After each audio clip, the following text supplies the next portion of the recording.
Hello friends, good morning. Welcome back to my channel. তোমরা সবাই কেমন আছো? আশা করি ভালো আছো। আমিও খুব ভালো আছি। আর এখন আমি ঘুম থেকে উঠে পড়েছি। এখন বাজে ভোর 4টে মতো। তো এখন আমি যাব ফুল তুলতে, কারণ আজকে আমাদের এখানে শিব পুজো আছে। আর সকাল হয়ে গেলে ফুল পাওয়া যাবে না, কারণ আজকে সবাই ফুল তুলবে।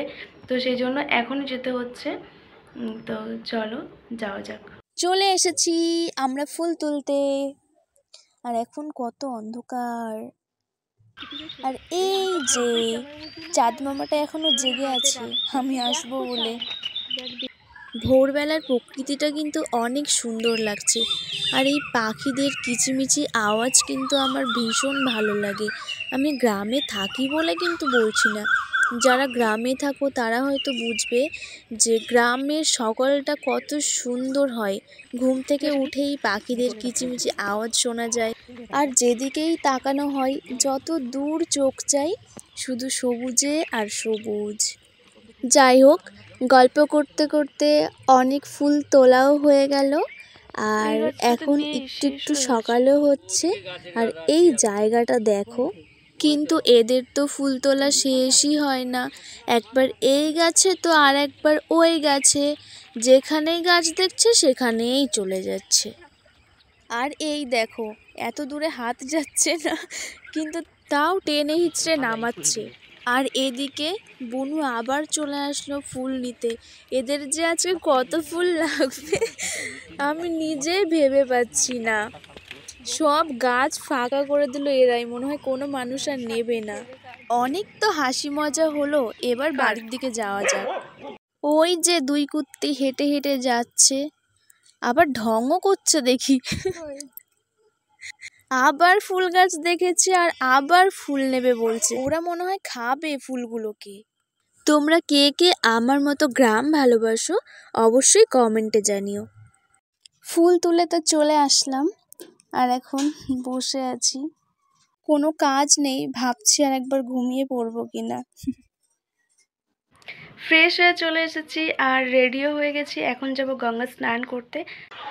বাড়ি থেকে বেরিয়ে চলে এসেছি আর প্রচণ্ড রোদের জোর, সেজন্য একটুখানি দাঁড়িয়ে আছি এখানে। আর এবার যাব, তো যাওয়া যাক গঙ্গার ঘাটে।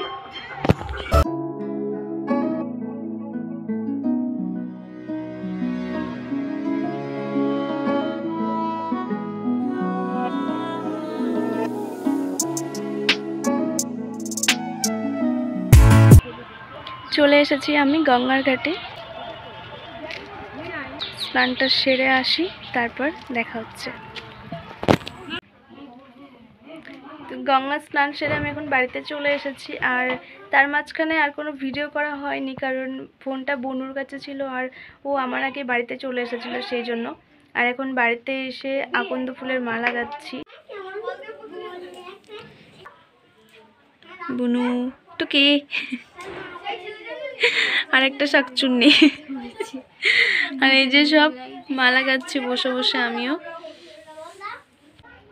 তো চলো মালাটা আমি গেঁথে নিই, আর আমাকে যেতেও হবে পুজোর ওখানে, আর বেশিক্ষণ সময়ও নেই। তো ভিডিওটা শেষ পর্যন্ত দেখতে থাকো যে কি হয় আজকের দিনটা। তো মালাটা গেঁথে নিই। এখন রেডি হয়ে গেছি আর এখন যাব যেখানে পুজো হচ্ছে সেখানে। তো অনেক তাড়াতাড়ি করে রেডি হয়েছি, এত তাড়াতাড়ি করে আমি আজ পর্যন্ত কখনো রেডি হইনি। তো চলো যাই, তোমাদের দেখাই। আবার সবার 1 বছরের অপেক্ষার পরে অবশেষে বাবা বুড়ো শিব চলে আসলেন। আর এখন যাচ্ছি আমি আর বুনু, আর সবাই চলে গেছে, মাও চলে গেছে। সারাটা দিন অপেক্ষা করার পর বাবার কাছে আমি চলেই আসলাম।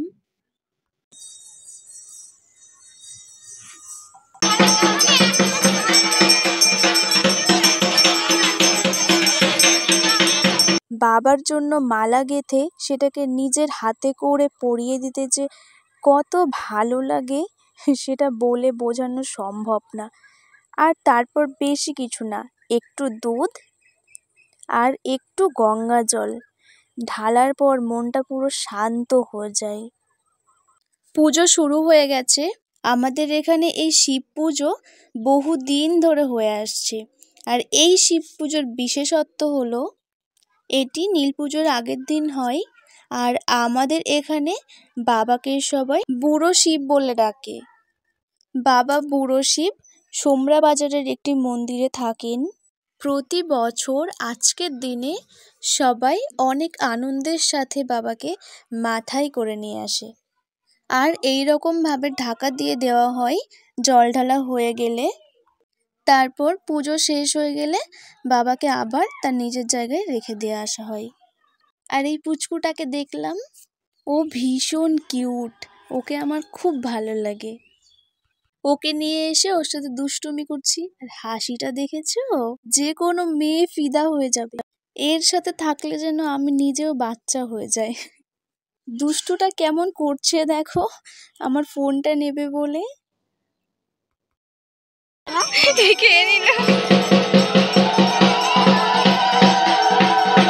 পুজো শেষ হয়ে গেল আর এখন বাড়ির দিকে যাচ্ছি আইসক্রিম আর বরফ জল নিয়ে।